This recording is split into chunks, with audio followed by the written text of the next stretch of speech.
नींदू एक छोटा प्यारा सा लड़का था जिसकी एक ही समस्या थी, उसे नींद नहीं आती थी। हर रात उसकी मम्मी कहती, नींदू अब सोने का समय हो गया है, लेकिन नींदू आंखें मसलता हुआ कहता, मुझे नींद ही नहीं आती मम्मी। रात में जब पूरा मोहल्ला सो जाता तब भी नींदू जगा रहता। कभी खिलौनों से खेलता, कभी मोबाइल चुराकर कार्टून देखता, कभी चुपके से रसोई में जाकर चॉकलेट खाता। नींदू की मम्मी परेशान हो चुकी थी। इसको तो कोई जादू ही सुला सकता है, उन्होंने दुखी होकर कहा। एक दिन बाजार में मम्मी को एक बूढ़ी अम्मा मिली। उनके पास ढेर सारे रंग बिरंगे तकिए थे। उन्होंने नींदू की मम्मी से कहा, यह लो जादुई तकिया, जो बच्चा इसे सिर के नीचे रखेगा वो तुरंत सपनों की दुनिया में चला जाएगा। मम्मी पहले तो हंसी, ऐसी चीजें बस कहानियों में होती हैं, लेकिन अम्मा ने मुस्कुराते हुए कहा, आजमा के देख लो बेटा, ये तकिया सिर्फ उन बच्चों के लिए है जो सोते नहीं। रात को नींदू फिर सोने से मना करने लगा, लेकिन मम्मी ने जबरन जादुई तकिया उसके सिर के नीचे रख दिया। नींदू ने तकिया को घूरा और बड़बड़ाया, ये क्या करेगा, मैं तो बिल्कुल भी। 5 सेकंड में नींदू गहरी नींद में चला गया। नींदू खुद को एक अनोखी दुनिया में पाता है।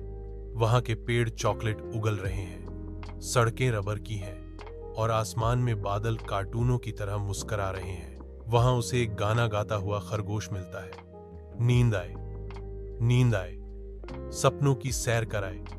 नींदू हंसता है और खरगोश से पूछता है, ये सब क्या है? खरगोश मुस्कुराता है, तुम जादुई तकिए के जरिए सपनों की दुनिया में आ गए हो।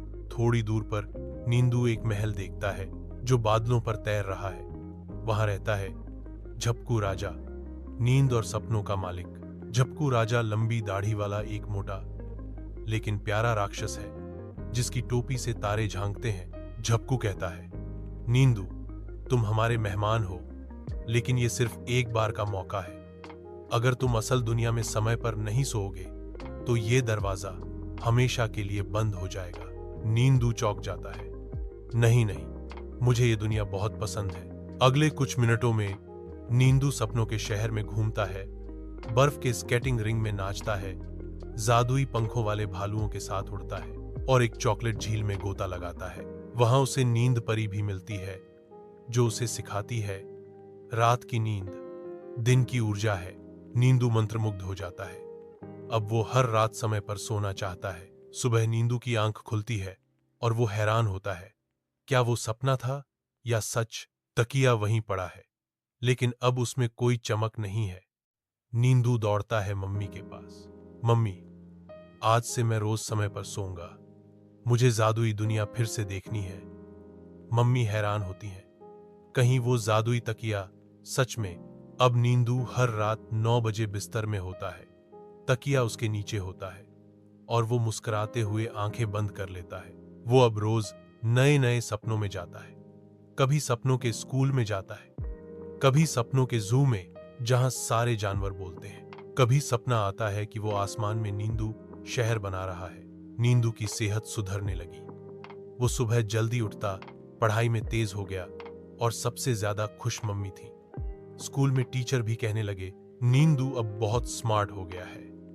नींदू जानता था इसका कारण था समय पर सोना और जादुई तकिया। अंत की सीख, जो बच्चे समय पर सोते हैं उनका शरीर भी मजबूत होता है और दिमाग भी तेज। सपनों की दुनिया हकीकत से बेहतर तभी बनती है जब हम वक्त की इज्जत करें